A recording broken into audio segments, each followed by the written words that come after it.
This is David Faustino from a bunch of stuff. You're listening to the Cinescape on Toxic Radio. Whoop, whoop.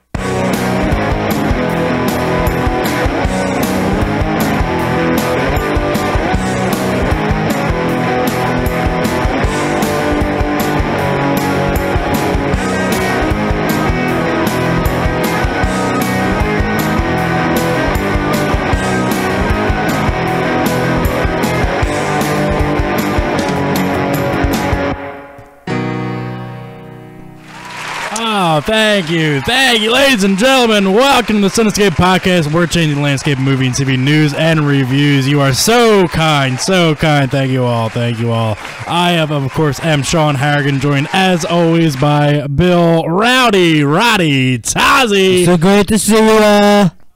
How's it going today, Bill? It's going well. I mean, although Mike always confuses me as if we're in a different time zone because he doesn't change his goddamn clocks on the wall. Oh man. Yeah, it's 4:03 according to 4:03. Sorry about that. Sorry about that. Yeah, I can't call customer service. Savings time. Can't call customer service for another hour here. We are here broadcasting live from Toxic Mike's abode here. Toxic Mike is adjusting our camera so you can see us all a little bit more clearly right now. Make it look like an awkward blowjob. Just right. Move down a little bit there. Right over top. Yep, there we go. All right. Looking good, looking good. Good, sharp. If you're watching us on Facebook Live right now, as we are airing this live, make sure you jump in the chat, say hello, follow along with the show with us. We're going to be talking about the latest movie news, the latest TV news, and later on the show as well, Bill, we're going to be discussing some Christmas movies that we talked about. Oh, are we? We are. I didn't agree to that. You did. Actually, I it was like both of our ideas, I think. So we're going to be talking Christmas.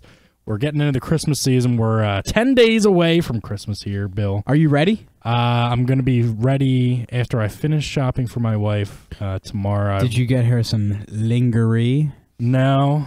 I don't even know if I'm saying that right. You did. I did not get her any of that, though. No. I got her a few objects, a few Did you make presents. Did you make a cast mold of your penis for her? I did not this year. Well, I mean, I was just reading that is one of the top gifts that a husband could give, his wife. Well, you could just give her the real thing. Yeah, but what if you're not there? Then I see. Yeah, like especially if you travel for work a lot and you're out of town. Right? Hey, babe, gonna be a late night. Thinking of you.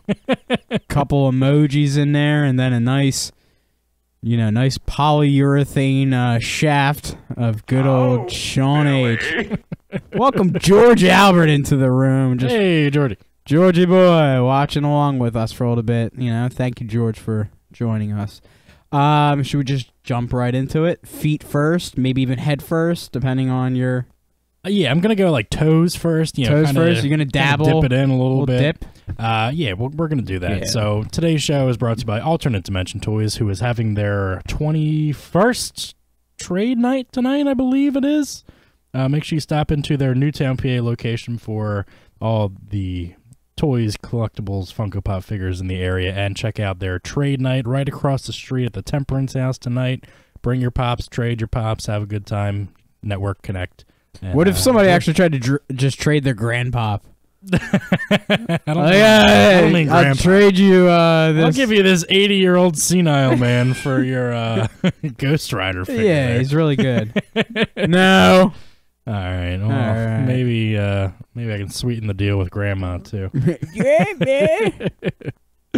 All right, well, we're going to jump right into it, Bill. Jump in. As we're going to talk about some buzz. We're going to get into this week's TV buzz where we're going to highlight some of the biggest news stories in the world of televisions. So just a couple here that I really wanted to highlight. Yeah, well, that's just like... Well, no, it's not because there's only a couple, so... Yeah, a couple. Little blast from the past here, Bill. Yeah. MTV is bringing back their claymation-style Celebrity Deathmatch to television. The series originally ran from 1998 through 2002 and was rumored for a return back in 2015, although that did not happen. Ice Cube is on board to serve as an executive producer for the series. I heard that. Ice Cube bringing the show back. Now, it's not clear whether it's going to be on MTV proper, or if it's going to be on some kind of streaming service, or whatever it's going to be. But, more Celebrity Deathmatch. Bill, what do you think about, an updated version? I mean, 2018, bringing back BattleBots and Celebrity Deathmatch. I mean, it seems only right, Now, were you a fan of the original series when it came out? Yeah, it was cool. It was interesting. I mean, I think it was, back then it served as like one of those in-between shows. Like it kind of was like the in-between of like primetime shows and then late night, and so it kind of kicked off that cap of things. Right. So depending on how it works into the fold of a lineup, remains to be seen. No, I always enjoyed it, especially for just the pure entertainment factor, really cool gore when people get, destroyed, and right. Different celebrities, whether they're athletes or actors or, whatever it may be. I always enjoyed seeing Stone Cold pop up and just, like, stunner somebody until their head popped off, or, whatever it would be. For sure. A lot of fun. Mike, were you a fan of Celebrity Deathmatch? Oh, yeah. That shit was awesome. I mean, I'm trying to remember some of the better ones, but it was fucking fantastic. Like Michael Jackson was in there. I remember that one. Howard Stern was in there. They did like Rosie O'Donnell at one point. They did Mike Tyson. Yeah, it was amazing. Now, how do you see that translating in today's audience? Is it something that they can just pick right back up on, or they have to change it up a little bit to be more PC or whatever it might be today? Of course, they got to change up to fucking be PC. Yeah, everybody's offended by everything these days. So throw fucking what's his name, Bruce Jenner in there, or whatever his name is now. Yeah, everybody will friggin' flip their lids. You might get Kanye versus Drake. You might get a Cardi B versus Cardi C. Shut the f*** up! All right. So whenever that does get a release schedule, a home, we don't know if it's going to be on MTV, terrestrial airways, like we said, or wherever it's going to be, like online or digital. But when we have that information, we will bring that out to you. Bill, would you like to read our next story? Can you see from over where I you're can sitting? see. All right, read it. TBS is developing a new paranormal series called Strange Times based on the novel of the same name written by former Blink-182 guitarist Tom DeLonge. The gang of characters in the story is based on the tribe of degenerate skateboarders that I grew up with. Right around the same time I started my band Blink-182, DeLonge said. The story is also set in the same town. Charlie, the main character, is a bit of myself, a boy searching for answers, trying to find a way out of suburbia, but laughing with his ridiculous, irreverent friends along the way. I thought you would have played the "Oh God, Don't Care" clip. What, this one? Oh God, don't care, don't care. I believe the series is going to be animated as well. Like hentai? No, not that kind of thing. More like tentacle porn. I guess. Tentacle porn. Yeah. I don't know. I don't find this exactly exciting. Me neither. I never read any of Tom's works of art. After he kind of left Blink-182, I didn't really follow his career any longer. I mean, Angels and Airways. Shit, piss, fuck, cunt, cocks, motherfucker, tits, fart, tired, twat. I fucked your mom. I fucked your mom. Are you at all excited to see some kind of extraterrestrial paranormal animated television series coming from a washed up punk star from Tom DeLonge is a washed out guitarist with no job and no bicycle. No, I have really no ambition to watch this show. No, I really don't care to watch Tom DeLonge and his alter ego Charlie, who's a main character, find his way out of suburbia and have fun with his friends at the same time. Listen, now I'm a 30-something-year-old man at this point, starting to become miserable with the ways of society. I don't really care about your irreverent ways with your friend from childhood. So, no, thank you. But even if there's aliens on it? Maybe if there's aliens on it. Well, I mean, it's supposed to be. I mean, if they touch you, maybe. Like in real life? Or? I don't know. I don't want to get touched or I want to get touched. diddled. I might want to get diddled. Mike, can you make that happen? Jesus Christ. No. Ooh. Look out. Somebody's fantasy player just got knocked out of contention. All right, we're going to Carson Wentz after season. Oh, damn it again. That's the update from Yahoo. Great. All right. We're going to end our TV Buzz segment here with just a final story. after the cancellations of Luke Cage, Iron Fist, and Daredevil recently. Oh, shit! A new report has surfaced that explains what possible future these shows and characters may have. None. According to Variety, the overall deal for the Marvel Netflix shows included a clause that, quote, prevents the characters from appearing in any non-Netflix series or film for at least 2 years after cancellation.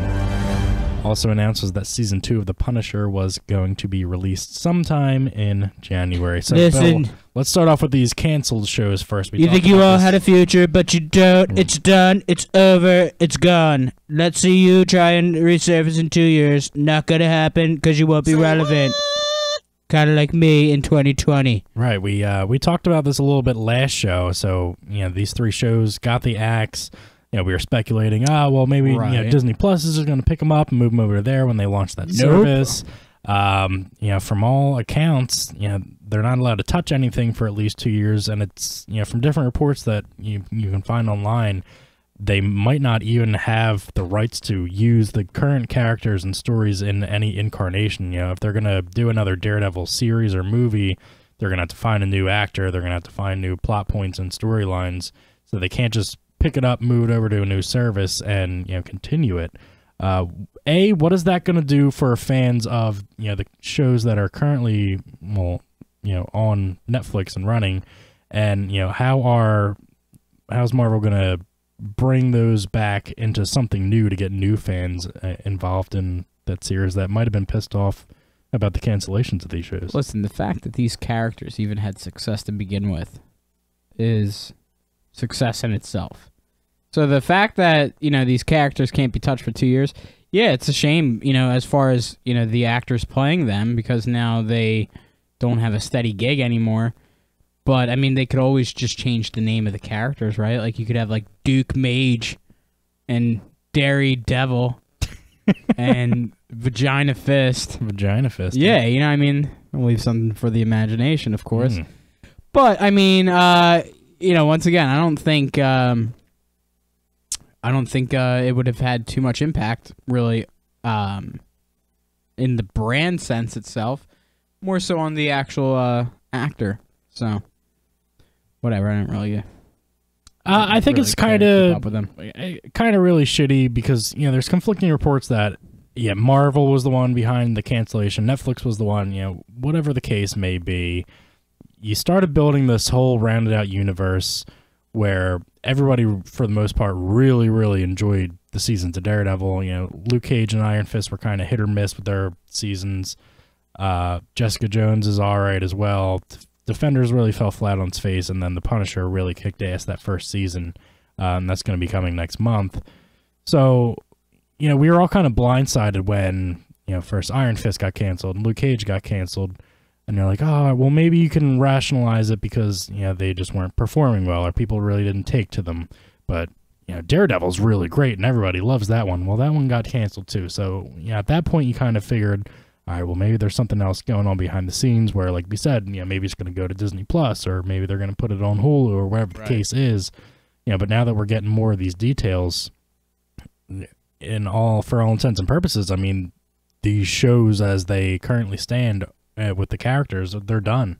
You're not going to see Charlie Cox as Daredevil anymore. No You're more. not going to see Mike Coulter as Luke Cage or Finn Jones or any of these guys. So I mean, it sucks because even though I didn't really care too much for Iron Fist season 1 with his non-expressive eyebrows, I was looking forward to season 2 because I heard good things. I watched an episode and then it got canceled. I'm like, well, what am I going to invest my time to watch the rest of the season for? Yeah. So I haven't. And then the same thing, Punisher the first season was awesome. He was great in season 2 with Daredevil. And then season 2's coming out next month. And I guarantee within 3 to 4 weeks of release, they're going to announce that it gets canceled. And the same thing with Jessica Jones season 3 when that comes out. A couple weeks they're going to go by and they're going to say, oh, this is canceled too, because they want to get it.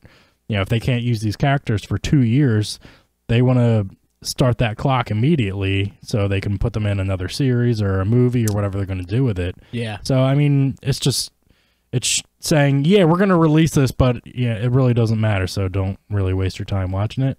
Suck my balls, Mr. Garrison. Basically is what they're saying. So, I mean, it's kind of bad form, Peter. Yeah, bad form. bad. It's real bad. Anything else to add to this topic in general?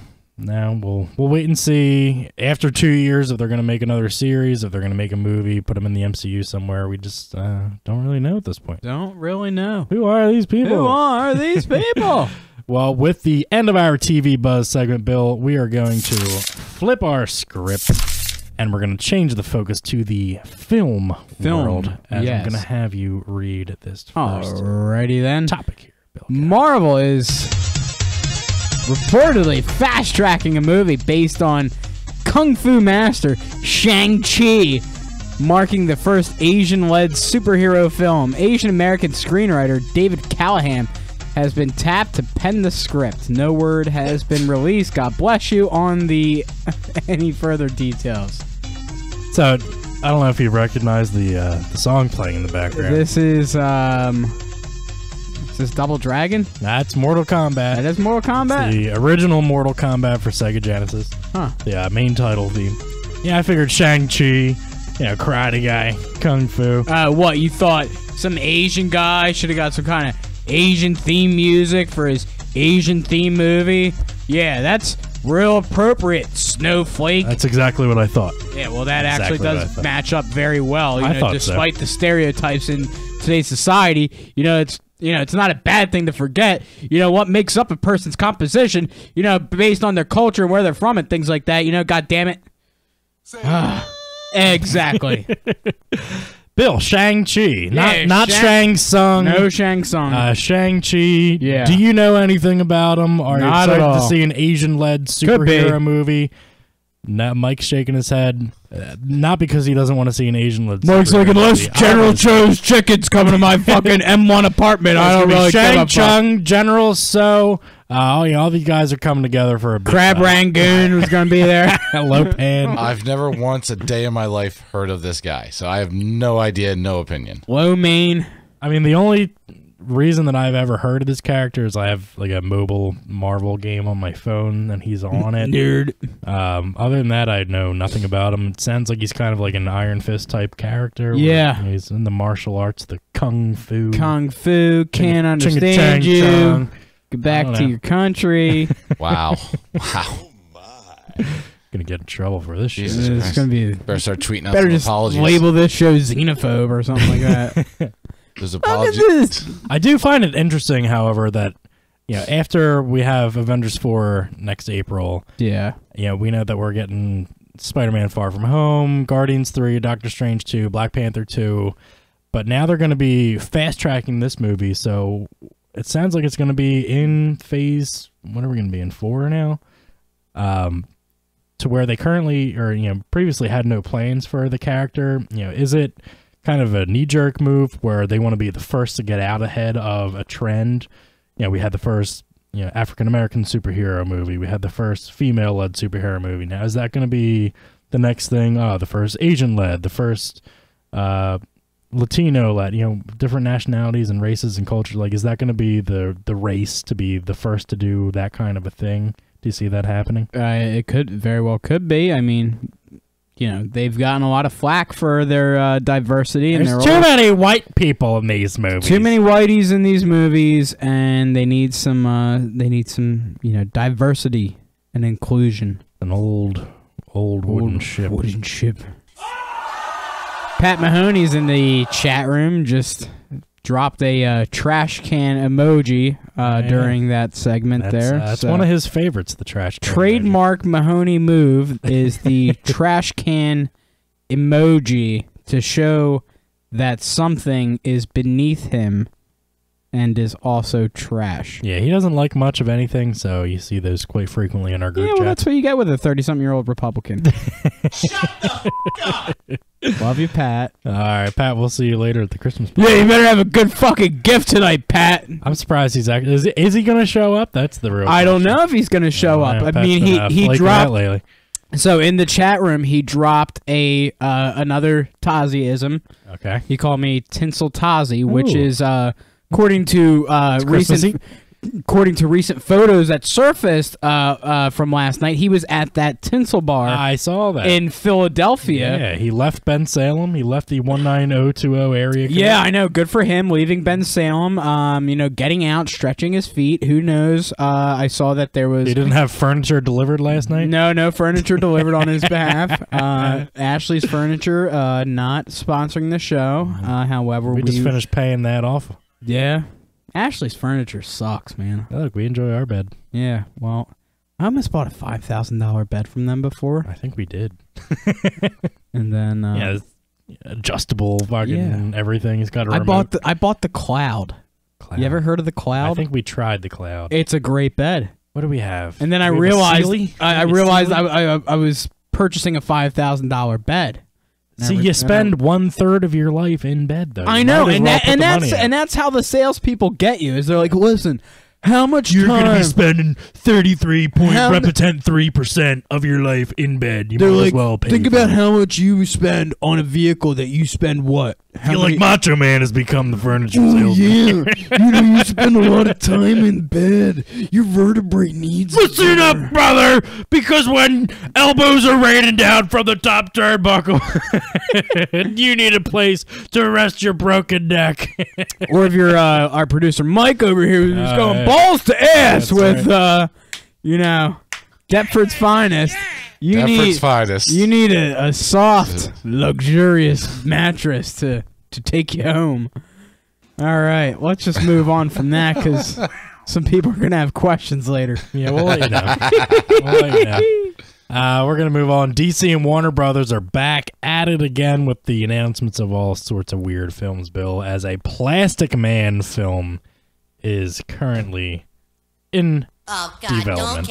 Don't care. A quote reads about Plastic Man that Plastic Man is a superhero whose unique, completely malleable body chemistry allows him to stretch to great lengths and contort himself into any position imaginable. Who the fuck wants to see Plastic Man? Anybody? Does anybody want to see Plastic Man in the chat? Well, I think that challenge is the question then, where do you go from Plastic Man? Do you have Polyurethane Man? Cardboard Man. Cardboard Man. Terrible man. Pat's in the chat room still talking about mattresses at this point. Now he's talking about that purple mattress where the guy on TV, it's got like some purple. Yeah, it's the new thing. If you got to watch late night TV. It's on late. It's on late. Got to watch it. It's on late. I know what he's talking about. I don't know. Pat must have bought it. The mattress is purple? It's a purple kind of like a foam? Yeah, the color of it's purple. So they're selling you on the fact that it's purple and some kind of bullshit like that. I don't know. Pat obviously bought in. But I mean, you're not going to let the mattress just flop out without putting like sheets over it. So what the hell does it matter what color it is? Well, yeah. I mean, it doesn't matter what color it is, but that's what they're getting you on. And clearly Pat was a sucker and bought into it. Pat's a big fan of purple. I could see that. Purple. Yeah. We just have one more flipping the script story here as Bill is going to finish off here. Go ahead and read that one. I already finished. Wow. A couple times since we've been here. Yeah. Legendary Pictures has acquired the rights to the Toxic Avenger franchise and is set to move forward with a new film. What? Yeah. What? I know. Wow. Oh, my God. Wow. Launched as a low-budget B-movie in 1984, the film series told the story of a boy who becomes a disfigured, radioactive, hulking mess after falling into a vat of toxic waste. Isn't that how it all starts? Yeah, his name is Melvin. I've got that movie downstairs. I've watched it a million times. That's what Toxic Radio is named after. Oh, how about that? Wow, there you go. Information here. Breaking news. Yeah, to be honest, I've never seen any of the Toxic Avenger films. Haven't. I know there are trauma films. The best one is Citizen Toxie, I would have to say. Okay. So, Mike, you seem to be the expert on the Toxic Avenger here. I love the Toxic Avenger. You love the Toxic Avenger? They're going to reintroduce the Toxic Avenger to a new generation. I'm excited about that. I think that it's awesome. Lloyd Kaufman, co-owner of Troma. I've met him a bunch of times. He's a strange dude. He is a strange and very perverted man, but you heard it here first. I'm not judging. But he's a great guy, and I'm very excited that Troma is going to still continue to get the recognition they deserve from such a great intellectual property like Toxic Avenger. If you guys remember, there was a cartoon version. There was called Toxic Crusaders because they didn't like the word Avenger in it. So they had they had that. They had the action figures, and the movies just so awesome, so ridiculously B horror movies that I just love them. Like I said, if you watch the original, it's really dated. But if you watch Citizen Toxie, that's my favorite. Now, as somebody who's never seen any of these movies, sell me on it. Why should I go back and A, watch any of the originals, or B, be excited for a new incarnation? Well, if you want to watch the originals, so you have to be somebody who can accept the fact that these are made, quote, as art films, which gives them more carte blanche to do stupid stuff. I like carte blanche. And to have, like, not the best of actors. Because most of the people acting in it are getting paid either nothing to very, very little. They're extremely low budget Bob films. Terwilliger in. And when you realize everything that they do in the film is on such a small budget, it is really something interesting to see. But they go over the top. It's duty humor. It really is. It's duty humor. Duty humor. And just ridiculousness. If you can accept all that and just get lost in that aspect of the film, and know that like they use cantaloupes to do the exploding heads, and that it's over the top gore, where it's just ridiculous. Check that out. You'll enjoy it. I do. When I turn on Troma films with people that don't know what Troma is all about, they immediately get freaked out. As far as the new one, because I'm such a Troma addict, other films like Tromeo and Juliet, Tales from the Crapper, there's a ton of movie sounds like shit. Get it? There's tons of great movies that they put out, but they're gold mine. Their Mickey Mouse is Toxie. Okay. So check it out. Dead serious. If you like Toxic Radio for the stuff that we put out, you'll like Toxic Avenger. Okay. And Mike does put out. He does. Yes, we know I that. do. Like a rhino. That is going to do it for the bulk of our Flipping the Script segment. Bill, we're going to debut a brand new segment here today, as we're going to head over to the trailer park, Bill, because we have a bunch of movie trailers that have debuted in the past week and a half that we want to talk about. Yeah. So we're going to get right here into the trailer park and discuss some trailers. So the first one that we want to talk about today, Bill, is the Captain Marvel trailer number 2. Oh no, thumbs down, says Bill. Bill, why are you giving it a thumbs down? It didn't reel me in. The movie, I thought, once again showed a lot of things from the previous trailers that we gotten, and it seems to show just how she keeps having these memories. These memories keep surfacing. What does she do about these memories? Listen, bitch, go fucking figure it out. I don't know, but there's some other shit going on. Yeah, well, there's other shit going on in the universe right now, like Thanos. Thanos just, remember, happened. this takes place in the 90s. I know, but then there's Thanos. I mean, there's shit going on, man. She doesn't know Thanos. Well, she should. She's freaking Captain Marvel. What do you think Thanos was doing in the 90s? Thanos was watching probably Saved by the Bell and shit? Thanos was doing blow. Thanos was doing lots of blow, as he's just acquiring daughters. Oh, and yeah, But other than that, Captain Marvel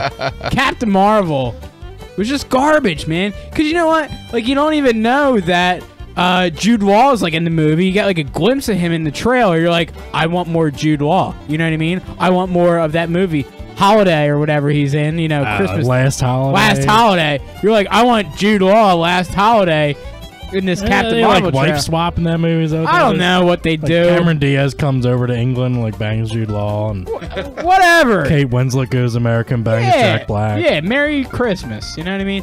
But hey, listen. All I'm saying is that until the end of the trailer, when she actually like full blown AIDS it and goes, Captain Marvel. Full-blown AIDS. Full-blown AIDS. That's what I want to see. I don't want to see this whole, I don't remember who I am. I came from Earth, but now I got friggin' Well, they mind wiped her. I know, I got Kree blood in me. How do I get it? Yeah, they injected her. Come on, man. Turkey based her. I'm an Air Force pilot. Figure it out. I mean, I'm interested to see the Skrulls, not only just because they're getting introduced, but because the movie does take place in the 90s. Like, what current characters have been replaced by Skrulls that maybe we don't know about? Who are these people? Is Nick Fury a Skrull? Is Tony Stark a Skrull? We don't know. I mean, there's their shape-shifting characters that literally could have been there from the beginning as a Skrull, being an imposter or somebody else. And that could turn the whole universe on its head at some point. Somebody really high profile gets to be revealed as a shape-shifting alien. Really intriguing there, but we had all talked about this in our group chat. Just watching the trailer and hearing Brie Larson's dialogue and like the really shitty one-liners she was throwing out there, just didn't feel believable. It didn't feel imposing or any kind of badass at all. It was just really poorly done, I think, and it didn't get me excited for the movie, just based on seeing her in the role on screen. You know what does get me excited? Rhino 12. Yeah, it does. It should. Rhino 12. It's made from pure bits of rhino. They use the wrestler? horn. Huh? The wrestler Rhino? Yeah, him too. Yeah, he's in there too. Bill, let's move on to another Marvel trailer. The first one for Avengers Endgame. Avengers 4, we finally got the title. Right. We got a little bit of a tease. The trailer didn't really give us too much in terms of the plot, what's going on. Right. But it gave us just enough to pique our interest, get us reacquainted with what happened at the advent of Thanos' snap at the end of Infinity War. Talk to me about how you're feeling about the trailer going into Avengers Endgame, which was the title to be revealed, and moving forward with the Avengers franchise. Yeah, I mean, they didn't give us a whole heck of a lot. Did not. Which was good, in my opinion. Yeah. I didn't want a lot. But, I mean, what they did give us certainly has a lot of speculation around it. Speculum.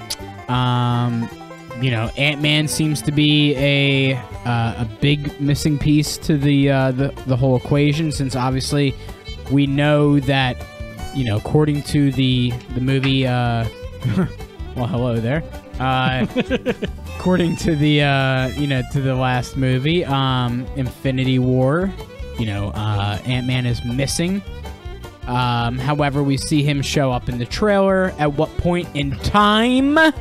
We don't know. When he shows up at the gate of the Avengers facility, if you look very closely at the top, it says archival footage. Yes. And then Captain America asks, is this current or is this previous footage? And Black Widow says that he's at the gate now. And it doesn't look to be an up-to-date version of the gate that we had seen in prior movies. Did he fall into one of those time vortices that Hank Pym was talking about in the quantum realm? Is he kind of time hopping all around, showing up in different spots? I feel in this movie we're gonna see multiple versions of characters. If you've seen any set photos, we've seen the Battle of New York again. Everybody in their classic costumes, but then Ant-Man is there standing next to everybody. Does he, interject himself into the original battle of 2012's Avengers? I feel like there's gonna be a lot of time jumping around. You're gonna see Tony Stark in different eras. It's going to be neat. I think when we get trailer number 2 for this movie, a proper trailer where it's giving you actual plot points, it's going to be something to really behold because, like we said, the first one, it wasn't geared to give you any answers. It wasn't telling you what was going to be happening. It was to let you know what the title of the movie is and, just to fucking get ready. So, trailer number 2 is going to be something really awesome. And whenever that does drop, probably after the new year, we will certainly hop on that one. Bill, another trailer that I wanted to talk about as we're here, still in the trailer park, is the new Godzilla trailer. Yeah. Hey, Godzilla. Go, Godzilla. So the new Godzilla trailer, the first one directed by Gareth Edwards a couple years ago. It was really cool when you first saw the trailers, but then when you sat in the theater, they didn't show Godzilla. Barely saw him at all until the very end of the movie. Anytime they were going to pop him up on screen, they were cutting away when they were going to show him. It was very disheartening and annoying. But this trailer, he's back. He's kicking ass. Mothra's here. Ghidra's here. Rodan's here. They're not putting all these, Mickey Mouse, Mufo, whatever they call these things. Just fake aliens back in that first one. What did you think about the new Godzilla King of the Monsters trailer? It was too busy for me. I didn't get the, what the hell's going on here? Godzilla. Giant monsters. Yeah, they call them Titans in this movie. That's okay. I like Ken Watanabe pops up there. They're like, oh, should we make him our pet? No, we are his. Like fucking Godzilla. What are you gonna do to Godzilla? You can't control Godzilla. Go Godzilla! Like, what are you gonna do? Yeah, I don't really care. Giant alien moth shows up. You're gonna need. Hopefully, Godzilla's on your side. I'd be like, where the hell did that big ass moth come from? Well, why is there a big moth? We had a giant light that he was attracted to. Yeah. We need a giant bug zapper. Hi, I'm Moth. So, are you excited to see Godzilla? No, I'm not. No. Giant moth. I didn't even know Godzilla was coming out until you said Why? Why is Godzilla still? Well, because after this movie, then they're gonna do Godzilla vs. King Kong. I would choose King Kong over Godzilla any day of the week. But they're gonna have to radically shift this because Godzilla's fucking giant. And then if you've seen Kong Skull Island that Bill fell asleep in when we went to see that one at a press screening. Oh wow, he's not. Good job. He's not as big. He's not as big as King Kong is, or as Godzilla is. So they're gonna have to fix force perspective. I don't know. They're either gonna have to shrink Godzilla or really blow up King Kong here to make them the same size. Maybe Puff Daddy will have a song on the Godzilla movie again. You can hate me now. You can hate me now. But I won't stop now. But I won't stop now. Because I can't stop now. Because you can hate me now. Yeah. Which one's? But do you rather prefer a Godzilla movie or a Kong movie? Which one do you have more fun at? I actually like King Dong. Oh, Jesus Christ. King Dong. Does that have is that Lexington Steel, by the way? He's got the signed poster framed on his bedroom wall, actually. King Dong. King Dong. No, but I would prefer. I like the King Kong story, and that film and that lore more than anything Godzilla. It's just Godzilla's it's a giant lizard. Yeah. And. Eh. All right. Well, we'll look for that one. I believe that comes out in April of 2019 as well, Bill. We have one more trailer that I wanted to talk about. This is the trailer for Brightburn. Yeah. This is a bizarro take on the Superman mythos. James Gunn is producing. It is from Warner Brothers, where he's currently at. He's going to be doing some stuff with the WB. So this trailer is... WB. I mean, it's a shot-for-shot... recreation of Man of Steel. Yeah. From everything that they show to the text lettering. Yeah, how it flies in. Superman gone wrong. Right. Basically. It's a what if. They did the comic series of what would have happened if Superman crash landed in Soviet Russia and became Soviet Russia. A communist Russia. Russian space station. Yes. But this one is, what if Superman crashed to Earth and instead of being, a benevolent, godlike creature and saving humanity, he was fucked up. Yeah. And this trailer goes into that. The kid, as he's growing up, he's displaying all these signs of strange behaviors and not so cool stuff. Parents are starting to get worried, and he starts killing people. Bill, what did you think about the trailer for Brightburn? I mean, it looked pretty cool, for what it is. But yeah, shot for shot. I mean, it looks like Spider-Man or Superman gone wrong. I mean, so I think it's I showed it to my wife, and it's really cool. When they first start the trailer, it's the Superman type music where it's more positive and upbeat. And then, at a certain point halfway through the trailer, the music and the mood just change. So, like, if you're going to show this to somebody without giving them any kind of context, they're going to be like, oh, this is like Superman, and this is going to be the same kind of thing. And then dramatic shift, and it starts getting real weird. I just wonder if this could be a new formula of such for DC that's been struggling to make solid movies. Like, they've been really trying to get into the superhero realm, and I just wonder if something like this is going to open the door to make non-traditional superhero movies where, you know, the character, maybe what they're going through superficially is on the back burner to what emotional dealings that the character is going through. And I wonder if that is how, like, DC kind of recoups a little bit. So I'm curious to see how this movie does, and how exactly that could lead DC, because I think you have some opportunity there with a character, such as Superman, because even the Russo brothers said recently about why Superman is so hard of a character to make a movie out of, because he's so overpowered, powerful, and he's so intrinsically good. Right, it's hard to have flaws there. Right. And so I wonder if, the talks of like Bruce Wayne, more eccentric movies, things like that are going to be, something more prevalent as we move forward. So yeah, I mean, you have to update them somehow to be relevant to today's times. Yeah. So I know there's a lot of people that were not happy with this Brightburn trailer just because of changing Superman around so much. However you felt about it, as your own opinion, but I thought it looked pretty cool. Yeah. And Bill, with that, we are going to exit the trailer park. Good first incarnation of the trailer park. I liked it. Maybe we can get some graphics to go along with that later on. Mike's going to work on that. Yeah. But with that, Bill, have some strange stories that I did want to talk about. We got a couple good ones. Some of the weirder things happening in Hollywood, Bill. We're going to start that off. Bill, read our first topic here.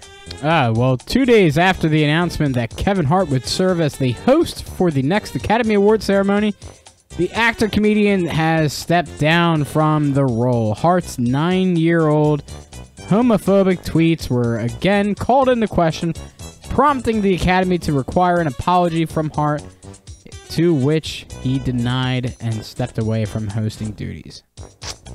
I mean, I understand, like, he might have apologized already for them, but he said this was his dream job. Like, if that's really the case, you're just gonna bite the bullet and say whatever they want you to say and just fucking do it. Yeah. So, he wanted to do him and, be his own man. So. Kevin Hart, don't do that. Kevin Hart. Kevin Hart. He goes step away from homophobic tweets that I sent out 9 years ago. What did he say? Kevin Hart he said something about, like, if his Kevin son, Hart. if he called his son, like, playing with Barbies or some shit like that, he would have a problem. I don't know. Whatever it was. 90s MTV VJ, Mike would remember him. Matt Pinfield. Yes. Was struck by a car last week in Los Angeles, leaving him with a broken leg and a fractured skull. Pinfield seemed to be in good spirits, however, after an Instagram photo showed him in bed eating a muffin. Aw. Still bald? Still bald. Okay. Still bald. Fuller House star Candace Cameron Bure took a Bure, whatever. Bure. Sucks. Took a trip to the ER. She get it.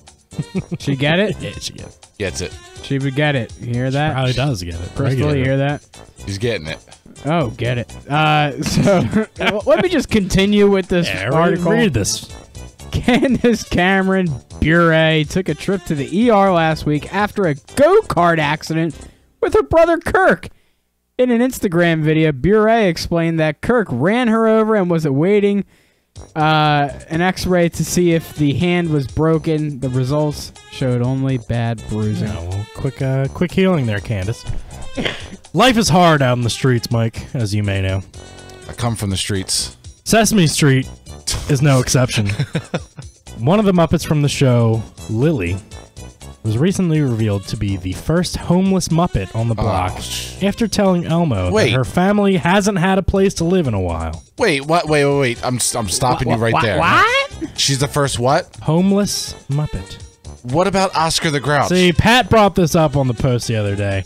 Oscar clearly, by choice, lives in his trash can. His trash can is his domicile. Well, then he you know even what? sings a song about loving trash, so I'm going to give Oscar a pass. Well, you know what? Then anybody living in a cardboard box, they might, you live to your means and you accept what you have. They might enjoy their box. They've got the best box on the block. Do we now consider them not homeless? I think I know her. She's got a great ass. Oh my God. But whatever the case is, Lily's family lost their home, so she's a homeless Muppet. Homeless Muppet. Bill, round us out here. Yeah, well, Julia Roberts inadvertently made headlines this week. The Post-Journal in Jamestown, New York, accidentally ran a headline that was to read, Julia Roberts finds life and her roles get better with age. Instead, replacing the word rolls with holes. Oh! The outlet was quick to print a correction to the comical mistake. So what they actually ran was Julia Roberts finds life and her holes get better with age. Hey, I mean, to each their own. I'm sure her they holes probably are do. Just right. Because she's one of the all-timers in terms of hotness. Definitely. And with that, Bill, we are going to close out our Strange Stories segment. A lot of good stuff in there. Last show, Bill, we teased the fact that we were going to be talking about Christmas movies as we are in the holiday season. We're 10 days away from Christmas. So we're going to talk about some of our favorite Christmas movies now. On the show, we said that it was going to be our, and Mike will remember, our like non-traditional type Christmas movies. You know, not Miracle on 34th Street or any of the classic Christmas stories, but some of the some of the deeper cut ones. Yeah. So with that, we're gonna go over not in any kind of particular order, and Bill kind of messed up on this and forgot, but he gave just some actual Christmas movies, which is fine. Yeah, I mean, but I'm looking at your list. don't look at my list. Don't look at it. I'm looking at it. Yeah, It's hard to look. I know. It's so big and girthy. Yeah, we could just... And veiny. Yeah, I know. Veiny. So, Bill, just, not as a number 10 or a number 1, just as, whatever one that you want to say first. Yeah. Yeah, when we're talking about non-traditional Christmas movies, I mean, these are movies that, yes, take place around the Christmas holiday, but don't have Christmas as the main crux of the film, so to say.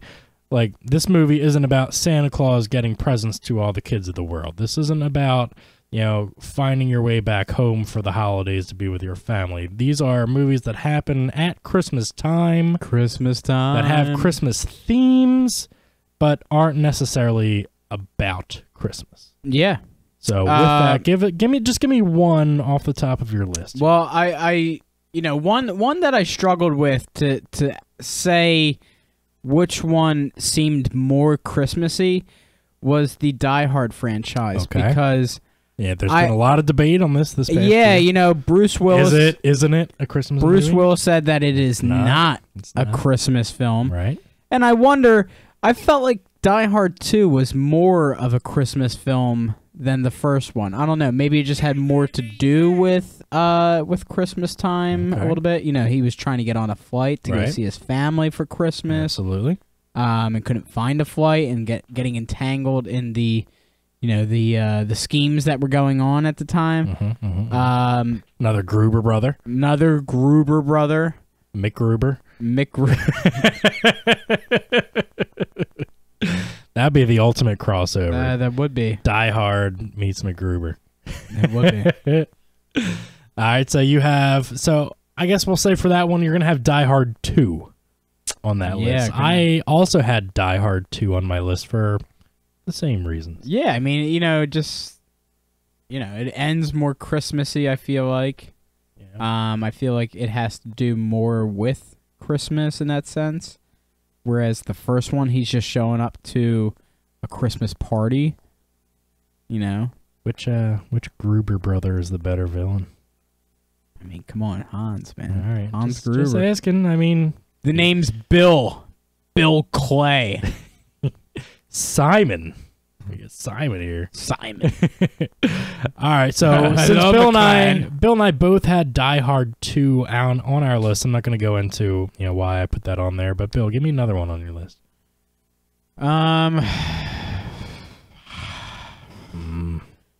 Well, Jingle All the Way. Jingle All the Way. I think Bill's going to go down my list and see.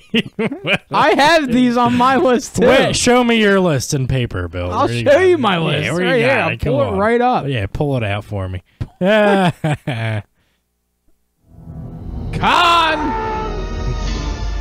As Bill's whipping it out.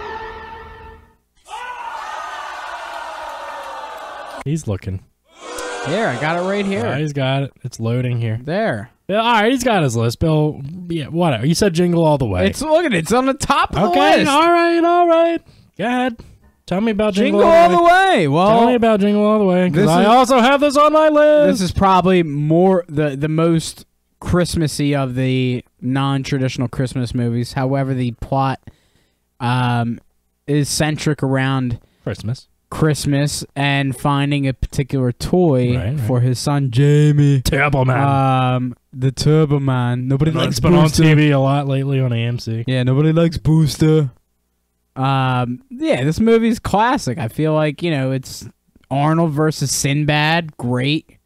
Phil Hartman. Phil Hartman's in it before he died. Yeah.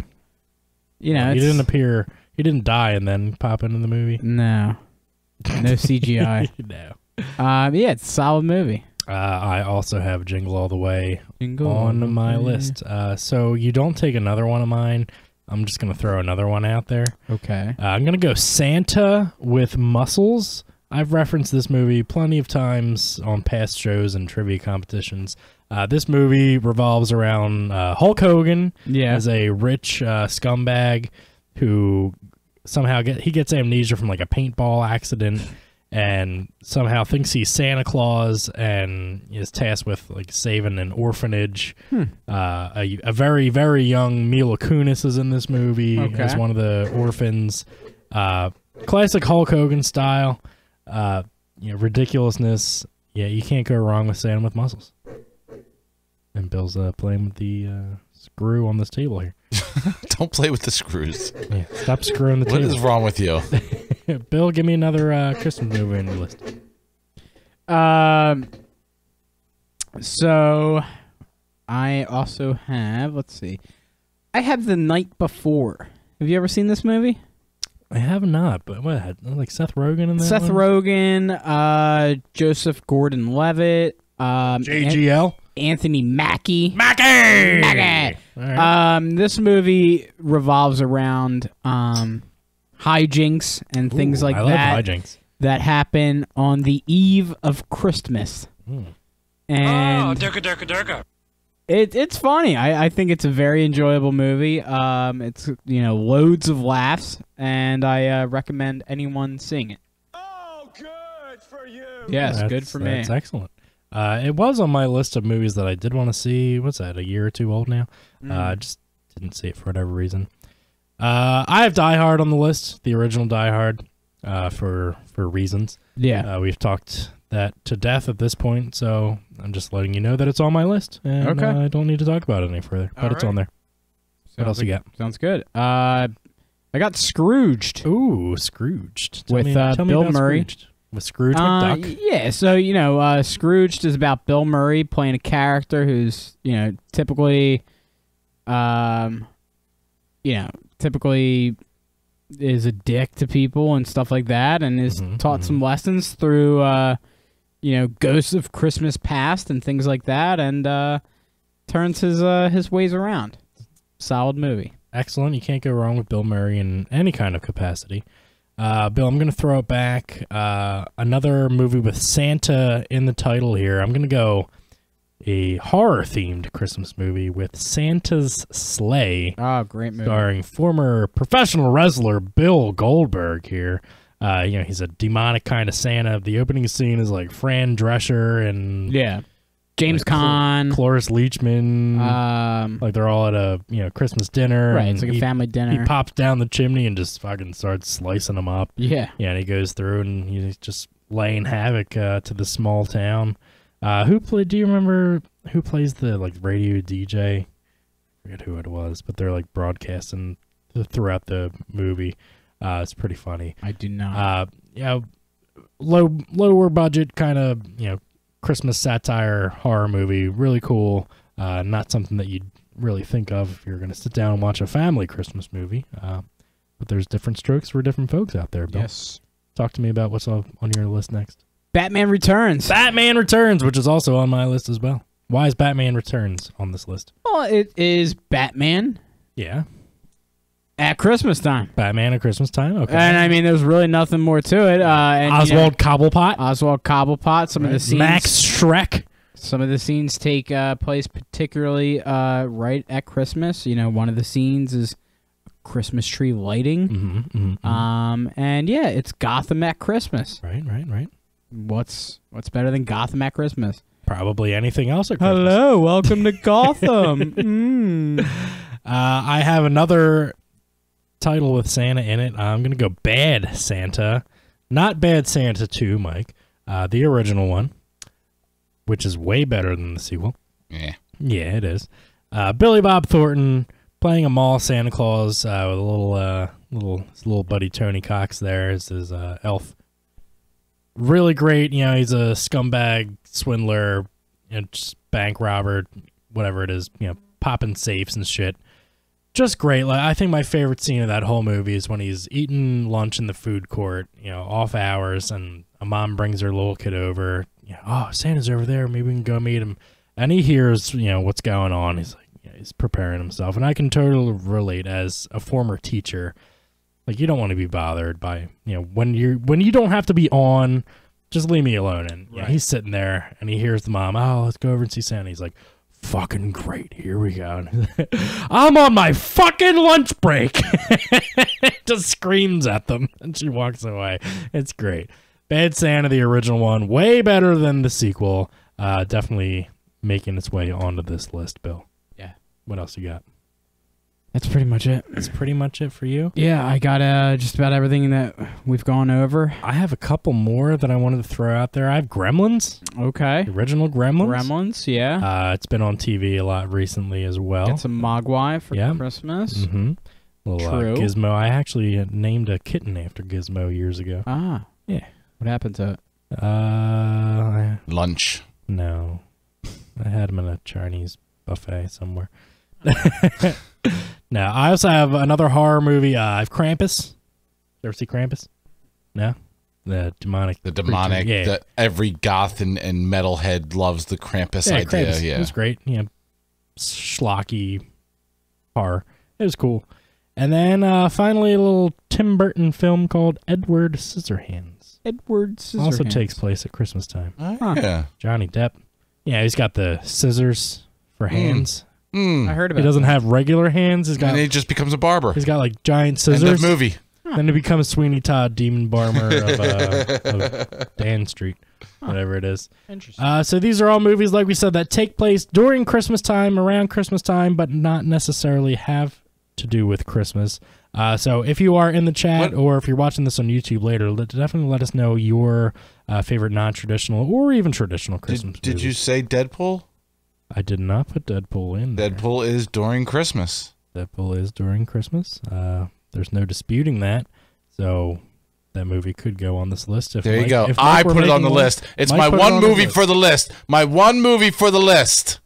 That's absolutely great, Mike. Wow. Wow. Wow. Get one. So, Bill, with 10 days left before Christmas, I feel like this list was a good way to round out the end of the show here. Yeah. We did want to wish everybody a happy holiday season. Yeah. I think we are going to be back after Christmas for one more show before the end of 2018. But once we get back after the new year, I feel like things are really going to start to heat up. We have some really cool things in the pipeline that we're going to get going. Ooh, pipe. Some new really cool visuals. Yeah. Some new things we're going to be trying out. We got bull whips and all sorts of shit going on. It's going to be great. Make sure that you are subscribed to us on all social media, whether it's Facebook, Twitter, Instagram. Social media. Yeah, social media. Social media. Find us on YouTube. Subscribe to our channel media. there. We're going to be getting our our new hosting going up for our podcast. So if you're still subscribed to our old one, keep doing that, and we'll let you know how to switch over to the new one once we get that going. Anybody want to add anything else to the end of this show before we get out of here? Rhino. Make sure you check out the Rhino Court C12 pills at 7-Eleven so you can get those. Make your dick strong like bull. Yeah, see, hairy like animal. Yeah. Bill, anything else to add before we get No, out of here? but Russia, #1 space Russian space station. Space station. Uh, Yet. Excellent. For myself, Sean Harrigan, for Bill Rowdy Tozzi, for Toxic Mike Franklino. And for this guy over here. Yeah, Merry Christmas, you filthy animals. We'll see you next time. Happy New Year.